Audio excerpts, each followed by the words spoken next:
Section 2, Chapter 4. This is negative exponents. So I talked about in the prior lecture a little bit about the rule of exponents when we have a quotient or a fraction. They made a rule that the top exponent of like bases had to be bigger than the exponent of the denominator base, and they were trying to keep the exponents positive for that rule. Well, we're going to talk about negative, and then once we have that kind of taken care of or understand what negative exponents do, then that restriction on that rule goes away. And you need to be careful, especially in these assignments like this, because they're going to ask questions. Not necessarily is it a way or the simplest form of the answer. They're going to ask questions to make sure that you understand all the different ways we can work with these exponents. Like they might tell you to write the answer using positive exponents and those kinds of things. So they'll start with a negative exponent and so on. Well, I'll show you some examples as we go on here too. And here's kind of a summary of the section. We're going to have negative integers as exponents or negative exponents. We're going to go through scientific notation, which hopefully is a review too, and then multiplying and dividing using scientific notation. We're going to use the commutative property and associative property because we can do that with multiplication. And scientific notation, I'll get into some of the whys for it and the rules around it. It has rules, hopefully, that we can apply it the same way. And the reason scientific notation is made is to reduce confusion when we're dealing with very large numbers and very small numbers. Well, let's go to first with this negative integers as exponents. Integers, again, are the whole numbers with their opposites. Remember, rational numbers are numbers that we can write using integers, and so on. Some terminology always. So hopefully you're getting comfortable with the words around these things, like what exponent means, integers, negative, hopefully you know what that means. So they're going to say, well, what happens when we have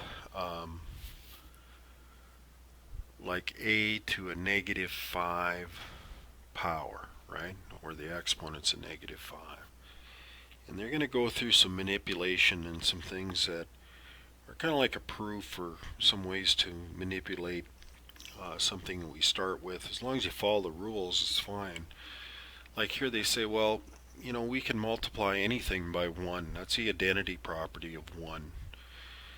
Of multiplication, right? Is that, well, I could say a to the negative 5 is the same as a to the negative 5 times 1. Well, I can rewrite 1 in an infinity of ways, really. I can go, as long as the numerator and denominator are the same, it's equal to 1. Well, they're doing this with a specific purpose in mind or a strategy, or, they're trying to prove something in a sense. And they're saying, well, let's write this 1 as a to the 5th over a to the 5th.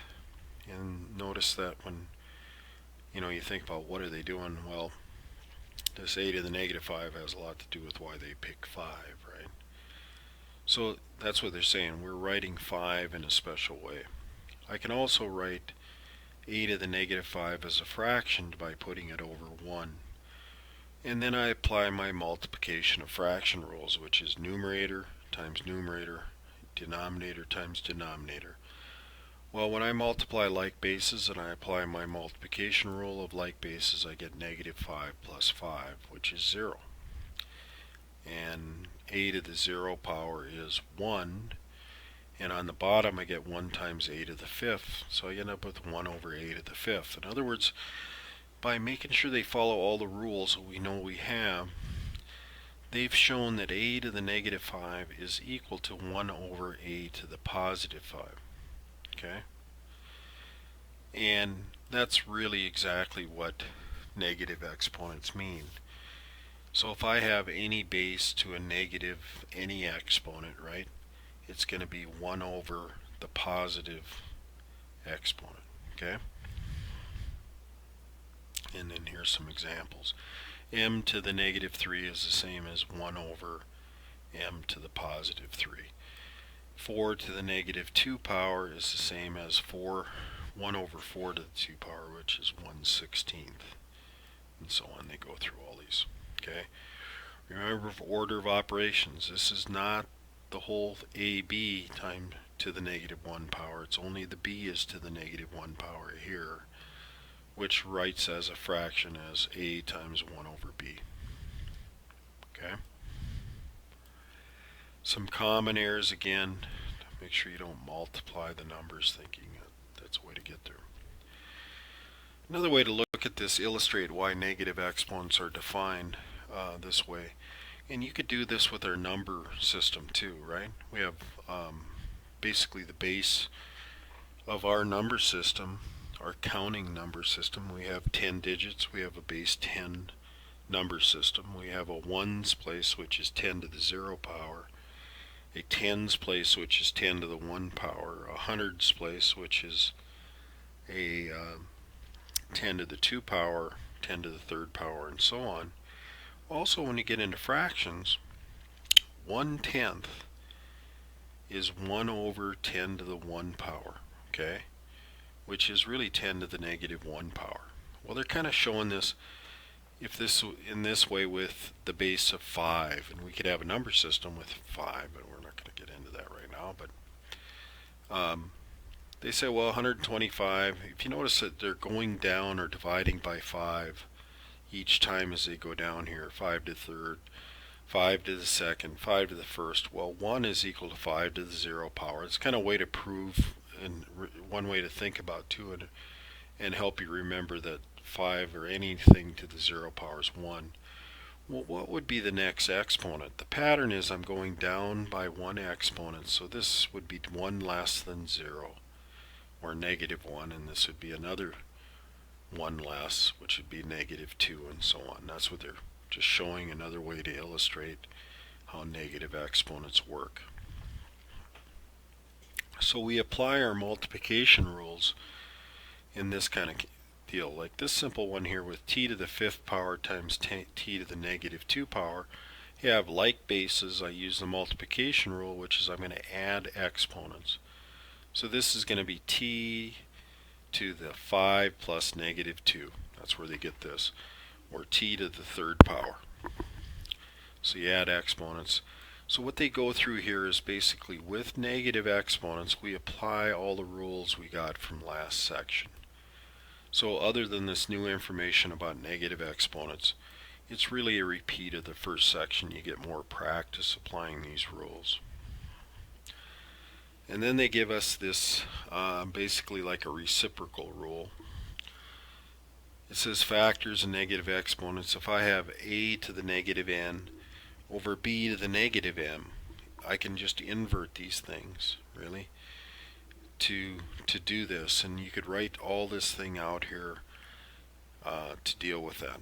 And a lot of times this is the place where they're going to say, I want to deal just with positive exponents. And especially with my math labs, you know, it's a little extra step. It can be take some time to enter all these exponents. Takes an extra amount of space too. One of the shortcuts to putting exponents in using your keyboard is the caret key, which is the let's see, what key is that? I think it's Shift 6 on your keyboard is this kind of a caret key, I call it, which is a inverted V, kind of points up, right? If you put that in, if you go, like if I wanted to enter 4 to the 2 power, I'd go 4 Shift 6 2, and it'll put it in exponent form, which is a nice shortcut rather than having to take that tool in my math labs all the time. Okay, so they go through basically, I'm not going to go through all these problems, but they're really just applying the rules that we had on section 1. They do want to really illustrate this reciprocals. negative exponents create reciprocals. Like if I go back to that a to the negative 5 power, the reciprocal of a to the 5th power would be 1 over a to the 5th power, which is a to the negative 5.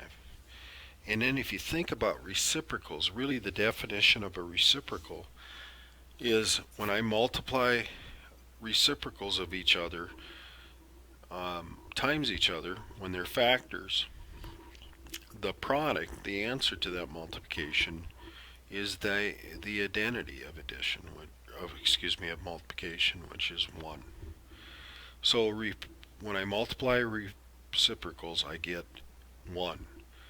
Well, if I have a to the 2 power, what do I multiply to get 1? I take it times a to the negative 2 power, because then I'll get a to the 0 power, which is equal to 1. Okay? And are there other ways to do this? Yes. And there are other ways to probably get correct answers on the homework. Yes, there is. So, but what are we really trying to learn? Remember, we're trying to learn these properties and these laws, these shortcuts to this kind of stuff. Practice that while you're doing your homework to help you remember. And they're not just saying, hey, we got to fill some pages in the book. Let's make some new rules to fill this up so our students have more things to memorize. That is not what they're doing. They're really pulling out and making rules about things that you're going to need to be a problem solver in algebra. Okay? So practice the tools the right way. So if I go back to what I talk about screwdrivers, now we're talking about, you got a screw, there's a flathead screw, and there's also a Phillips screw head. You might be able to get a flathead screw driver and get a Phillips in there if you can get it to fit right. It'd just be hard, and it would take you a lot of time. You'd probably make a lot of errors doing it, and those kinds of things. We want you to know the whole tool set and know about this so I can pull out the right tool to apply to the problem, okay? But you need to practice those things. So they kind of covered everything that can happen with exponents, with like bases and non-like bases, and they got negative exponents and so on. And then they come to this scientific notation. Scientific notation was invented for science, thus the scientific. Well, in science, you end up with things like the mass of the Earth, which is not going to be measured on a bathroom scale, right? That is a very, very large number. If you have it in kilograms are about 2.2 pounds. So this is a lot of weight in mass, okay? Well, you end up with this number here. You could write it with all these zeros here, but it would be very easy to make a mistake and not fill in a group of 3 zeros, or if you don't put commas in there, it'd even be worse, right? And very easy to make a mistake. So they said, well, we could multiply by powers of 10, which really just moves the decimal place because we have a base 10 number system. So multiplying by 10 is really easy. If I take 2 and multiply by 10, it's just add a 0 to it. In other words, I move the decimal one place, making this number larger. And the thing to remember too here is that if this is a positive exponent, 10 to the 24 power, if I want to multiply by this number, this is a very large number, it's going to make this thing bigger, right? I'm going to end up with a number, like this, where the decimal's far to the right. Well, the mass of a hydrogen atom is very small. And here we have 10 to the negative 24 power, which is a very, very small fraction. So that's 1 over 10 to the 24th power. Well, when I multiply by a fraction, it makes things smaller.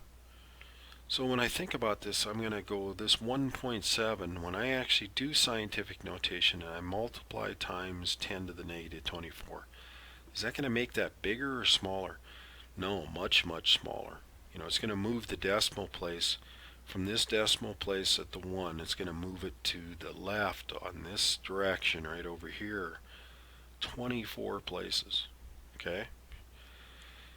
So that's what the scientific notation was invented for. Well, they want it to be the same, so everybody uses. So they made some rules. The first rule is that this number, n in this case, this 6.0 and 1.7 in these examples, has to be between 1 and 10, but less than 10. Okay? It can include 1, but it has to be less than 10. In other words, there's only a single digit in the ones place, would be another way to say that. But we can do this with these inequality symbols here. And the next part of the scientific notation is its multiplication times some power of 10, where 10 is the base with an exponent, because that only just moves the decimal, and then I just need to move the decimal however many places that exponent indicates. Okay? So to write this in scientific, they're going to look at some things. Here's scientific notation, 4.52 times 10 to the second, which is really 4.52 times 100, right? Which would move the decimal place 2 places to the right. I don't think I'd ever convert it to 100, but I'd just say, hey, that's going to move 2 places. Is it going to end up with a bigger number or smaller? It's going to be 452. And so on. They go through with negative here. Compared to this one now, when I do this 4 point, hey, I'm multiplying by a 10 to the negative 2 power, which is 1 over 100. Is this going to multiplication end up with a smaller result? Is the number going to be smaller or bigger than 4.52? It's going to be smaller. Okay, when I multiply by fractions, it makes things smaller. Okay, like half of a pizza is smaller than a whole of pizza, right? Okay, so then they give us some rules. If it's positive, I think your rules about which way to move, if you just think about when I multiply a number that's bigger than 1, I get bigger number. If I'm multiplying by a number that's smaller than 1, I'm going to get a smaller number as far as fractions go. Okay? So when they say convert to decimal notation, you're going to basically perform this multiplication that's happening in this scientific notation. So we look at this 7.893 times 10 to the 5th power. This is going to make it bigger, so the decimal is going to move to the right 5 places, and you end up with 789,300. You have to fill in the zeros so the decimal goes to the right place. Here's 10 to the negative 8th power. It's going to make it smaller. I'm going to move 8 places to the left. I have to fill in those zeros right of the decimal place. And they're going to take numbers that are already in decimal notation and then convert them into scientific notation. Remember, the rules are this first part of the scientific notation needs to be between 1 and 10. Could include 1, just be 1, but it has to be less than 10. So that tells me where the decimal is going to need to go to. Well, here, the decimal's right here where the hand is, right? It's not shown, but that's where it would be. And then if I want to move it back here, I get to 8.3, right? Well, what would I need to multiply by to get this bigger number? Well, it's going to be a positive exponent. It moves 4 places, so on with small numbers too. And then multiplying, dividing in scientific notation, well, we're going to use the associative and commutative laws again. I can't emphasize enough, it is a very good idea to know what those words mean, because they keep using this to explain what they're doing all the time, right? And you're going to be asked questions about it, for sure. Okay. And so what they do is they take this scientific notation, which is a multiplication, times another number that's a scientific notation. So it's, you got this other multiplication. Well, we can change the order and change the grouping. So I could say, well, let's take these first two parts of the scientific notation and put those together and take the powers of 10 together. This is where the power of this comes from. Hey, here's some things I can apply my exponent rules on. I have a like base, 10 to the ninth power times 10 to the negative 4. What do? I add those exponents and I get 5. So I get 10 to the fifth power. I take 1.8 times 2.3, I get 4.14.